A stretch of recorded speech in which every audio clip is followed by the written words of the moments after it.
Hello and welcome to another recommendation video. As always, these videos are not designed to be full-on detailed reviews. This is just me recommending a game to you because I've been enjoying it recently. So first I'll explain what the game's about and most of what it has to offer, then we'll talk about why I've been enjoying it, and after that we'll close the video with a quick conclusion. So what is Neptunia Virtual Stars? Well, it's a third-person shooter RPG with some hack and slash elements, and it's also another Hyperdimension Neptunia spin-off. Obviously the game features the Neptunia girls, but this time as V-idols. It's even got some guest stars who are actual VTubers in real life. Well, as real life as VTubers get, I suppose. And I'm not personally familiar with any of these groups, but it does have cameo appearances from the likes of HoloLive, Game Club Project, Update, and more. The story revolves around a place called Virtual Land, which is a completely digital world. Inside this world there's a planet called Emote, which may cease to exist because of a group of content destroyers known as Antis. While the planet is under attack, the digital goddess of the planet sends out an SOS to as many other dimensions as possible. She manages to reach the four goddesses, Neptune, Noir, Blanc, and Vert, as well as some up-and-coming VTube personalities named Me and You. Together you'll need to fight through the digital world and save the planet Emote from destruction. Apparently this is not the first Neptunia game where the goddesses become idols. There's actually a PS Vita game called Hyperdimension Neptunia Producing Perfection, and that does a similar thing. This is also the first game in the entire Neptunia series to not feature an English dub, which was very surprising to me. The game has two hub areas. The first one is called the Cloud. It's a very basic area where you can select a level to play, speak to other characters, the digital goddess named Farah, and save your game. The second area is called NeoTube Plaza. This is where you'll find all of the game's facilities like shops and side quest vendors. You can accept missions from various VTubers, buy and sell items, construct new facilities, upgrade them, and try out the Beat Tick minigame. Beat Tick is essentially a very basic rhythm game where you need to tap a button to the beat to achieve high scores. You can wear different accessories that will give you various amounts of kawaii points. The more of these points you have, the higher your score will climb in this mode. You'll also need to record one of these Beat Tick sessions because you need it for a certain trophy later in the game. That trophy is found in the video battler mode, where you essentially pick a video you've recorded and the game kinda scans it and gives you an item. Although in the Japanese version of the game you didn't need to do that because the game would actually pull real videos from YouTube for that purpose. The Western version doesn't do that, so if you're trophy hunting, make sure you're looking at the correct list because it was updated outside of Japan. The actual gameplay is a mix of third-person shooting and hack and slash combat. The four goddesses use ranged weapons where the V-idols use melee weapons. You can also swap between the characters whenever you want during a level, and each character has their own unique skills to make use of. You'll be moving through dungeon-style maps, defeating enemies, collecting items, and fighting a boss at the end.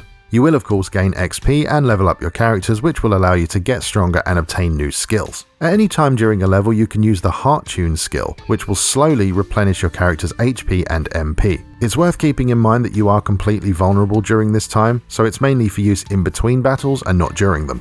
There's also some finishing moves and ultimate attacks like the Emotional Overdrive that can only be performed when certain conditions are met, and you do get some cool little cutscenes to go with them, which look great. The boss fights are played out in large arenas, and they do have attack patterns that you can learn and avoid with practice. You'll notice a play button and a bar located at the bottom left. This is the sound gauge and the sound status bar. As songs play during the fight, this bar will change, and you need to be mindful about which section of the song you're currently at. Red means boss advantage, blue means player advantage, and yellow means player stats are temporarily increased. If you're able to fill the sound gauge by attacking the boss, you can enter resonance mode. It changes the battlefield, allows you to perform a finish drive, which is basically a special team attack.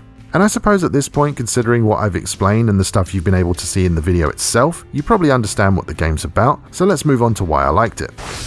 So firstly, just like with the Four Goddesses online game, I did in fact platinum this game over the holidays as well. And being completely honest with you, I wasn't really on board with the gameplay for the first maybe hour or so. But you see, the thing is, the missus got me the day one edition of the game for Christmas and I really wanted to like it. So I gave it a chance and just kept playing, and by maybe the 2 or 3 hour mark, I was absolutely hooked on it. I don't know what happened, it just suddenly clicked and I couldn't put it down. I think after playing Four Goddesses Online, which is an action RPG, I found the sudden jump to, third-person shooting to be a bit jarring. But in the game's defense, it is another spin-off, and I did start it up right after finishing the other game, so it is what it is.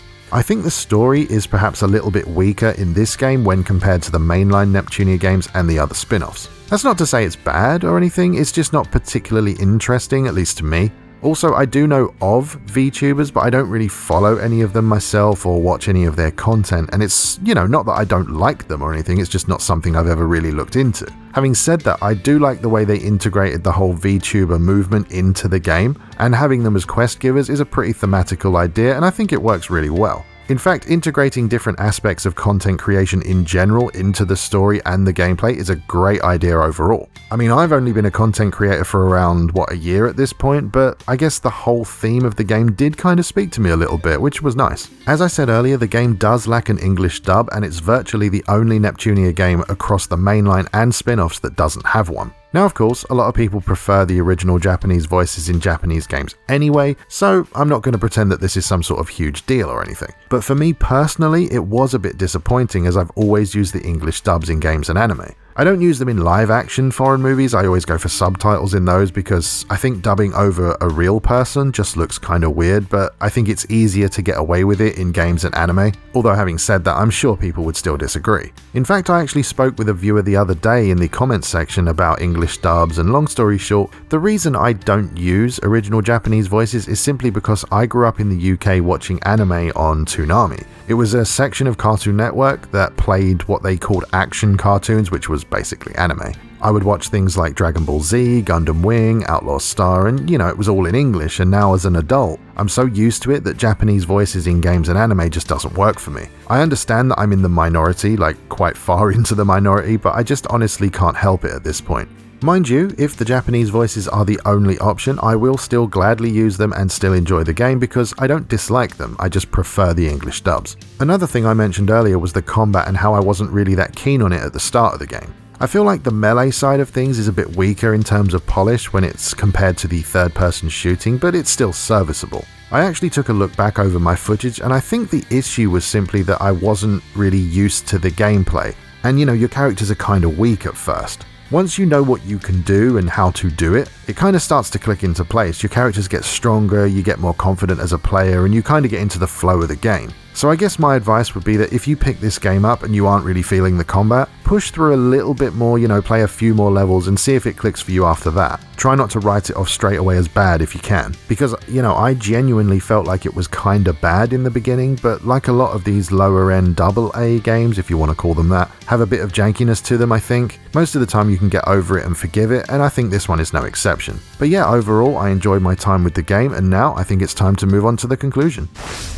In my opinion, Neptunia Virtual Stars is a decent Neptunia spin-off with satisfying third-person combat and some nice ideas when it comes to the theme. It may not always present everything to the player perfectly, but I honestly see no reason that you couldn't enjoy the game for what it is, if you give it a chance. Ultimately, I like the character designs, I like the gameplay, I think the story is fine, and I grew to love the combat over time. Of course, it's not perfect and it takes a bit of getting used to, but it's still an enjoyable game that I recommend you add to your collection, especially if you're a Neptunia fan. And so there you go, now you know why I recommend Neptunia Virtual Stars. You can get it right now on PS4 via download or of course a physical copy. It's also available on PC if that's where you prefer to play. If you enjoyed the video, I really hope you'll consider subscribing to the channel, and if you like what I do and want to offer your support, please check out the first link in the video description down below. But with all that said, thank you very much for watching, and I'll see you next time.